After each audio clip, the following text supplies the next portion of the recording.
पर फ्रेंड्स आज हम फिर केमिस्ट्री के क्वेश्चन सॉल्व करने वाले हैं, जिसमें हम कवर करेंगे properties of hydrogen and oxygen, oxidation and reduction, carbon and it's form के इंपॉर्टेंट क्वेश्चंस। तो इस तरह की फिजिक्स और केमिस्ट्री की क्लास जो हम डेली आप लोगों के लिए लेकर आते रहते हैं, वो आप पूरी कंप्लीटली सॉल्व कीजिएगा, क्योंकि इसमें जो क्वेश्चंस है वो आपकी एग्जाम को ध्यान में रखकर ही बनाए गए हैं। तो चलिए इस क्लास को हम स्टार्ट कर लेते हैं बिना किसी देरी के। लेकिन उससे पहले अगर आप चैनल पर नए हो तो सब्सक्राइब कर लीजिए और नोटिफिकेशन बेल को प्रेस कर लीजिए, ताकि लेटेस्ट अपडेट आपको टाइम टू टाइम मिलती रहे। हाइड्रोजन के जलने से संबंध प्रक्रिया है the process associated with burning of hydrogen. Burning of hydrogen के रिएक्शन आपको याद होनी चाहिए, कॉमन। हाइड्रोजन बर्निंग क्या होता है? हाइड्रोजन का ऑक्सीजन के साथ रिएक्शन करना हाइड्रोजन का बर्निंग होता है, जो क्या बनाता है? वाटर बनाता है। तो ये बर्निंग ऑफ हाइड्रोजन के रिएक्शन। अब इसमें क्या पूछा है इन्होंने? क्या इसमें हाइड्रेशन हो रहा है, मतलब जल योजन हो रहा है, पानी का जुड़ रहा है? पानी जुड़ रहा है क्या? इसमें पानी नहीं जुड़ रहा है। रिडक्शन हो रहा है क्या?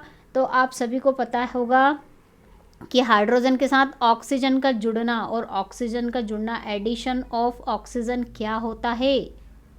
अभी हमने देखा था एडिशन ऑफ ऑक्सीजन क्या होता है? ऑक्सीडेशन, यानी कि ऑक्सीकरण। तो ये क्या है? एक ऑक्सीडेशन की रिएक्शन है, हाइड्रोजनेशन नहीं होता है। हाइड्रोजनेशन की रिएक्शन हम आगे पढ़ेंगे, जब हाइड्रोजन पढ़ेंगे। तो क्या हो रहा है इसमें? ऑक्सीडेशन, यानी कि ऑक्सीकरण हो रहा है। चलिए नेक्स्ट क्वेश्चन है, ऑक्सीकारक एक पदार्थ है। Oxidising agent is a substance जो क्या करता है? रिडक्शन की प्रोसेस के लिए जो रिस्पॉन्सिबल होता है, जिसमें रिडक्शन होता है, अपचयन के लिए जो जिम्मेदार होता है, वो क्या होता है? ऑक्सीडाइजिंग एजेंट होता है। चलिए ऑप्शन देख लेते हैं, ऑप्शन के अकॉर्डिंग आंसर देंगे हम। एक अपचयन अभिक्रिया में खुद ऑक्सीकृत हो जाता है, खुद ऑक्सीकृत नहीं होता है ये अपचयन अभिक्रिया में। और ना ये क्या करता है? इलेक्ट्रॉन खोता नहीं है, इलेक्ट्रॉन तो ये एक्सेप्ट करता है। इसके बाद एक दिए गए पदार्थ में मूल तत्व के ऑक्सीकरण अंक को बढ़ा देता है। हाँ, ऑक्सीडाइजिंग एजेंट हमेशा क्या करते हैं? याद रखिए, पॉइंट नोट कर लिए। ऑक्सीडेशन स्टेट, ऑक्सीकरण अवस्था को क्या कर देते हैं? इंक्रीज कर देते हैं, बढ़ा देते हैं। और एक दिए गए पदार्थ के मूल तत्व के ऑक्सीकरण अंक को घटाते नहीं हैं। ऑक्सीडाइजिंग एजेंट हमेशा ऑक्सीडेशन नंबर को बढ़ाते हैं। और ये एक अपचयन अभिक्रिया में खुद ऑक्सीकृत नहीं होते हैं, ऑक्सीकरण करते हैं। Rusting of iron is an example of, लोहे में जंग लगना उदाहरण है। तो लोहे में जंग लगना कौन सा उदाहरण है फ्रेंड्स? वैसे तो रस्टिंग ऑफ आयरन की जो इक्वेशन है, ये ध्यान रखिए कि ये एक रेडॉक्स रिएक्शन है। रस्टिंग ऑफ आयरन मेन तो याद रखिए रेडॉक्स रिएक्शन है, बाकी आपके ऑप्शन पर डिपेंड करता है। अगर आपको यहाँ पर इन्होंने ऑक्सीडेशन दिया है, रिडक्शन दिया है, ऑक्सीडेशन एंड रिडक्शन दोनों दिया है, तो आपको किस पर टिक करना होगा? क्योंकि उसमें तो ऑक्सीकरण भी होता है, अपचयन भी होता है, और ऑक्सीडेशन एंड रिडक्शन दोनों भी होते हैं, यानी कि रेडॉक्स रिएक्शन हम पढ़ चुके हैं, जो कि ऑक्सीकरण और अपचयन जिसमें दोनों होते हैं। तो रस्टिंग ऑफ आयरन किसका एग्जाम्पल है? अगर आपको ऑप्शन दें कि ऑक्सीडेशन एंड रिडक्शन, तो आपको उस पर टिक करना है। अगर आपको ऑप्शन दे रेडॉक्स रिएक्शन है, तो उस पर टिक कर सकते हैं। अगर ये भी ऑप्शन ना हो, रेडॉक्स का भी ना हो, ऑक्सीडेशन और रिडक्शन का ऑप्शन भी ना दिया हो, और सिर्फ ऑक्सीडेशन दिया हो, तो आप उस पर भी टिक कर सकते हो।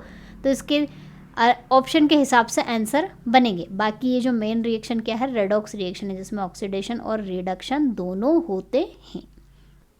आलू के चिप्स को खराब होने से बचाने के लिए उन्हें प्लास्टिक की थैलियों में वातावरण में पैक किया जाता है। To prevent the spoilage of potato chips they are packed in plastic bag with the atmosphere. कौन सी गैस के साथ उन्हें पैक किया जाता है? तो फ्रेंड्स कौन सी? नाइट्रोजन के साथ उन्हें पैक किया जाता है। प्रैक्टिकली क्वेश्चन है ये। लंबे समय तक हवा के संपर्क में रहने से चांदी के गहनों पर किसकी काली परत बन जाती है? Black coating of which form on silver ornaments due to exposure to the air for a long time. अभी मैंने बताया कि जो सिल्वर है वो तो नोबल मेटल है, ऑक्सीजन के साथ तो रिएक्शन नहीं करेगी, तो फिर किसके साथ रिएक्शन करेगी और काली परत बना लेगी ये? It does not react with oxygen, then how it form a black depositing air. कैसे फॉर्म करेगी ये? तो क्या होता है, जो एयर होती है, एयर में ऑक्सीजन के साथ साथ दूसरे जो एलिमेंट्स होते हैं फ्रेंड्स, वो एलिमेंट्स होते हैं वो भी प्रेजेंट होते हैं। और कौन कौन सा एलिमेंट्स उसमें होते हैं? जैसे सल्फर्स भी मौजूद होते हैं, जैसे H2S मौजूद होता है एयर में, हाइड्रोजन सल्फाइड। तो ये क्या करता है, सिल्वर के साथ ऑक्सीजन तो रिएक्शन नहीं करेगी, लेकिन हाइड्रोजन सल्फाइड रिएक्ट करके Ag2S, जिसे क्या कहा जाएगा, silver sulphide, silver sulphide create कर लेगा, उसकी कोटिंग बना लेगा। और ये क्या कलर, इसका कलर क्या होता है, ब्लैक कलर होता है। और हाइड्रोजन गैस यहाँ से क्या हो जाएगी, रिमूव हो जाएगी, क्योंकि ये मेटल के साथ एसिड की रिएक्शन है और एसिड मेटल रिएक्शन करते हैं तो हाइड्रोजन गैस रिमूव होती है, मैं बता चुकी हूँ। इसलिए क्या होगा, किसकी कोटिंग होगी, वो सिल्वर सल्फाइड की। सिल्वर ऑक्साइड तो बनेगा नहीं, सिल्वर नाइट्रेट भी नहीं, सिल्वर सल्फाइड। नेक्स्ट क्वेश्चन देख लेते हैं। दी गई प्रतिक्रियाओं में रेडॉक्स प्रक्रिया को आपको चूज करना है। Pick up the redox reaction among the following reaction. तो पहली रिएक्शन अगर हम देखें तो सोडियम हाइड्रोक्साइड और हाइड्रोक्लोरिक एसिड, ये दोनों स्ट्रॉन्ग बेस और स्ट्रॉन्ग एसिड में मिलकर क्या बनाते हैं, NaCl बनाएंगे। न्यूट्रलाइजेशन की प्रोसेस है ये। अगर आपने एसिड बेस एंड सॉल्ट अच्छे से पढ़ा होगा तो ये न्यूट्रलाइजेशन की प्रोसेस है, जिसमें लवण यानी कि सॉल्ट बनता है, क्रिएट होता है, एंड वाटर। तो ये तो न्यूट्रलाइजेशन है, ये हट गई। AgNO3 और NaCl की अगर हम बात करें तो इसमें क्या हो रहा है, लिक्विड है। यहाँ पर क्या हो रहा है, डिस्प्लेसमेंट हो रहा है। Ag के साथ क्लोरीन जुड़ गया और NO3 किसके साथ जुड़ गया है, सोडियम के साथ। तो ये क्या होगी, डिस्प्लेसमेंट रिएक्शन होती है ये। और ये जो है, ये वाली रिएक्शन कौन सी है, ये भी डिस्प्लेसमेंट रिएक्शन है, इसमें भी डिस्प्लेसमेंट हो गया। और अगर हम लास्ट वाली रिएक्शन की बात करें तो इसमें क्या क्या डिस्प्लेसमेंट हो रहा है, नहीं, ये जो रिएक्शन है जिंक कम रिएक्टिव, कॉपर नहीं जिंक कम रिएक्टिव है, तो कॉपर ने जिंक को रिप्लेस कर दिया और जिंक सल्फेट बना लिया और यहाँ पर ये कॉपर अलग हो गया। अब ये जो रिएक्शन है, इस रिएक्शन को आप क्या बोलोगे, देखिए यहाँ पर क्या हो रहा है, ऑक्सीजन का जुड़ना, ये क्या हो गया, इसका ऑक्सीडेशन हो गया। और यहाँ पर ऑक्सीजन या फिर नेगेटिव एलिमेंट का रिमूव होना, ये क्या हो जाएगा, यहाँ पर ऑक्सीजन का रिमूवल हो गया, यहाँ पर क्या होगा, रिडक्शन। तो ऑक्सीडेशन रिडक्शन दोनों इसमें हो रहे हैं, इसलिए क्या है, एक रेडॉक्स रिएक्शन है। तो चलिए नेक्स्ट क्वेश्चन स्टार्ट करते हैं। लेकिन उससे पहले मैं आपको बता दूं कि अगर आप ऑनलाइन एग्ज़ाम के हिसाब से प्रैक्टिस करना चाहते हैं तो सोनू आर्मी क्लासेस ऐप को विजिट कर सकते हैं। वहाँ पर आपको ऑनलाइन टेस्ट सीरीज़ मिल जाएगी, जिसमें आप ऑनलाइन मॉक टेस्ट दे सकते हैं और अपनी ऑनलाइन एग्ज़ाम की प्रैक्टिस भी कर सकते हैं। और वहाँ पर आप अपनी रैंकिंग भी चेक कर सकते हैं कि आपकी ऑल इंडिया रैंकिंग क्या है, क्योंकि जितने भी स्टूडेंट्स हैं अगर वो टेस्ट सीरीज़ को देते हैं तो टेस्ट सीरीज़ में आपकी रैंकिंग भी आपको वहाँ पर पता चल जाएगी। इससे आपको अब प्रैक्टिस करने में, आपको पढ़ाई करने में थोड़ी हेल्प मिल जाएगी। और इसके अलावा अगर आप फिज़िक्स केमिस्ट्री को डीपली पढ़ना चाहते हैं तो आपको फिज़िक्स केमिस्ट्री का कोर्स भी अवेलेबल हो जाएगा सोनू आर्मी क्लासेस ऐप पर, जहाँ पर आपको हर एक टॉपिक डीपली डिटेल सॉल्यूशन और PDF के साथ अवेलेबल करा दिया गया है। सोनू आर्मी क्लासेस ऐप को विजिट करके कोर्स में जाकर उसे चेकआउट कर सकते हैं। तो चलिए हम क्वेश्चन को कंटिन्यू करते हैं।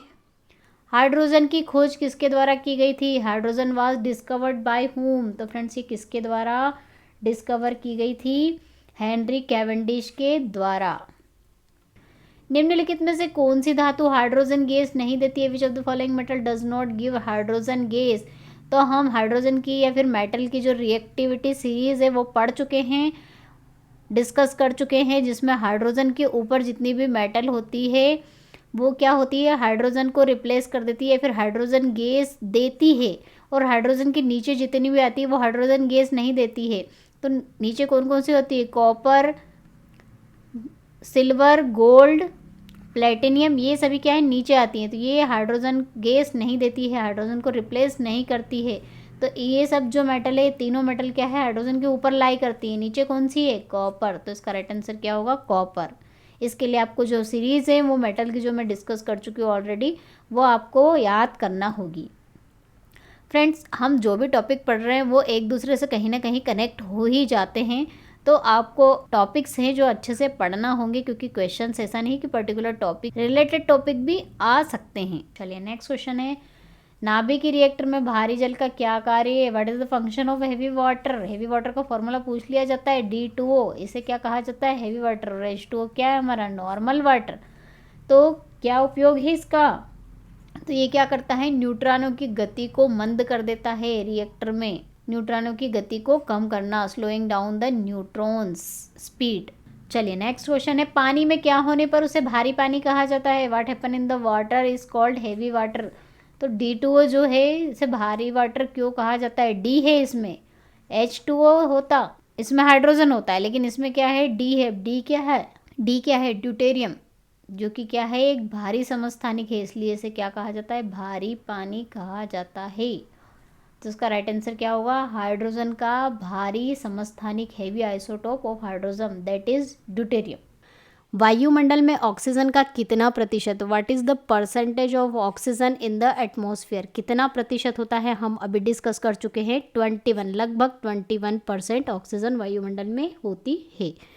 प्राणवायु किसे कहा जाता है? व्हाट इज कॉल्ड प्राणवायु? तो प्राणवायु कौन सी है? ऑक्सीजन। क्यों कहा जाता है? क्योंकि इसको हम सांस जब लेते हैं तो सांस लेने में ऑक्सीजन गैस को इनहेल करते हैं, इसलिए प्राणवायु इसे कहा जाता है। ऊंचे पर्वत या गहरे समुद्र में ऑक्सीजन के सिलेंडरों में ऑक्सीजन के साथ कौन सी गैस मिलाई जाती है? Which gas is mixed with oxygen in high mountain और डीप सी ऑक्सीजन सिलेंडर? तो कौन सी गैस मिलाई जाती है? Helium gas. ऑक्सीजन और हीलियम का कॉम्बिनेशन जो है ये यूज़ किया जाता है पर्वतारोही द्वारा, या फिर गहरे समुद्र में जहाँ पर ऑक्सीजन की बहुत ज़्यादा कमी होती है, तो वो सिलेंडर लेकर जाते हैं जिसमें इन दोनों का कॉम्बिनेशन होता है। ओजोन यानी कि O3 के बारे में निम्नलिखित में से कौन सा कथन सही है? Which of the following is correct about ozone? Ozone हम देख चुके हैं, जो कि क्या है? एक अपरूप है ऑक्सीजन का। ये क्या है? ऑक्सीजन का अपरूप है, एलोट्रॉप ऑफ द ऑक्सीजन। और लगभग 20 किलोमीटर की ऊंचाई पर सूर्य के प्रकाश की उपस्थिति में वायुमंडल से ऑक्सीजन बनता है।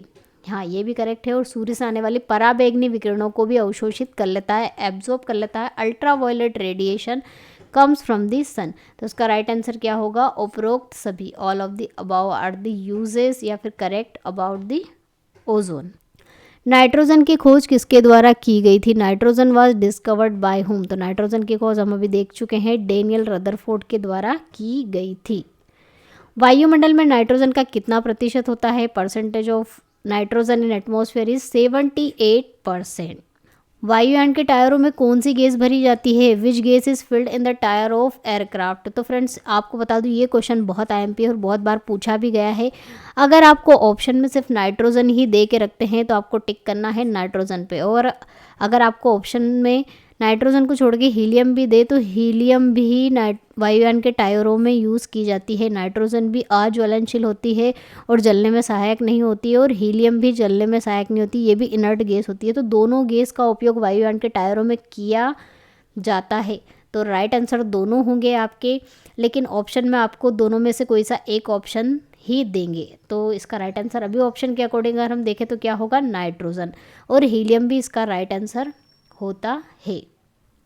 Which of the following is not true for diamond? निम्नलिखित में से कौन सा हीरे के लिए सत्य नहीं है? Each carbon atom is link to 4 other carbon atom. Carbon का प्रत्येक परमाणु 4 अन्य कार्बन परमाणु से जुड़ा होता है। हाँ, इस तरह का हमने शेप देखा था जिसमें एक कार्बन परमाणु अन्य 4 कार्बन परमाणु से जुड़ा होता, तो ये करेक्ट है। नॉन कंडक्टर ऑफ इलेक्ट्रिसिटी, विद्युत का कुचालक है। हाँ, ये विद्युत का कुचालक होता है क्योंकि इसमें एक भी फ्री एटम नहीं होता है, तो ये भी करेक्ट है। It is use for sharpening hard tools, जो औजार होते हैं कटिंग वाले औजार होते हैं, हार्ड टूल को कट करने के लिए शार्प ऑब्जेक्ट्स होते हैं, उनमें इसका उपयोग किया जाता है। हाँ, it can be use as a lubricant, इसका उपयोग स्नेहक के रूप में किया जाता है। तो कौन सा नॉट ट्रू है? स्नेहक के रूप में इसका उपयोग नहीं किया जाता है क्योंकि ये तो हार्ड होता है, तो इसमें राइट आंसर क्या होगा? ये हीरे के बारे में गलत है। Which of the following is not true about graphite? निम्नलिखित में से कौन सा ग्रेफाइट के बारे में सत्य नहीं है? कंडक्टर ऑफ इलेक्ट्रिसिटी, बिजली का सुचालक है ये। हाँ, बिजली का सुचालक है क्योंकि इसमें क्या होता है कि एक फ्री एटम होता है, इसलिए ये सुचालक करता है। यूज्ड एज अ ल्यूब्रिकेंट, स्नेहक के रूप में इसका उपयोग किया जाता है क्योंकि ये बहुत ज़्यादा ग्रीसी और सॉफ्ट होता है, इसलिए स्नेहक के रूप में इसका उपयोग हम करते हैं। Each carbon atom is graphite attach to other 3 carbon atoms. हाँ, इस तरह का स्ट्रक्चर आपने देखा था जिसमें जो एक कार्बन एटम है अन्य 3 कार्बन से जुड़ा होता है और एक इसमें फ्री होता है, तो ये भी सही है। It is not conductor of heat, यह ऊष्मा का सुचालक नहीं है, ये गलत है। ये हीट और इलेक्ट्रिसिटी दोनों का सुचालक है, नॉन मेटल होते हुए भी। क्वेश्चन ऐसा भी बन सकता है कि जो ग्रेफाइट, ऐसा क्वेश्चन बन सकता है ऐसी कौन सी अधातु है जो अधातु होते हुए भी विद्युत और ताप की सुचालक है, तो वो कौन सी होती है? ग्रेफाइट। तो उसका राइट आंसर क्या है? Option D. Which is use as a moderator in nuclear reactor, परमाणु रिएक्टर में मंदक की तरह किसका उपयोग किया जाता है? ग्रेफाइट का। फुलरिन का एक अपरूप है, फुलरेन इज एन एलोट्रॉप ऑफ, किसका अपरूप है? ये क्या लोहे का? नहीं, किसका है? कार्बन का। फास्फोरस और बोरॉन का नहीं है। तो स्टूडेंट ये थे नर्सिंग असिस्टेंट और अग्निवीर टेक्निकल के लिए केमिस्ट्री के important questions topic wise. I hope video आपको पसंद आया तो लाइक करना ना भूले, और नए हो तो सब्सक्राइब करना ना भूले, नोटिफिकेशन बेल को प्रेस करना ना भूले, ताकि लेटेस्ट अपडेट आपको टाइम टू टाइम मिलते रहे। तो मिलते हैं नेक्स्ट वीडियो में नेक्स्ट टॉपिक के साथ। तब तक के लिए जय हिंद, जय भारत, वंदे मातरम।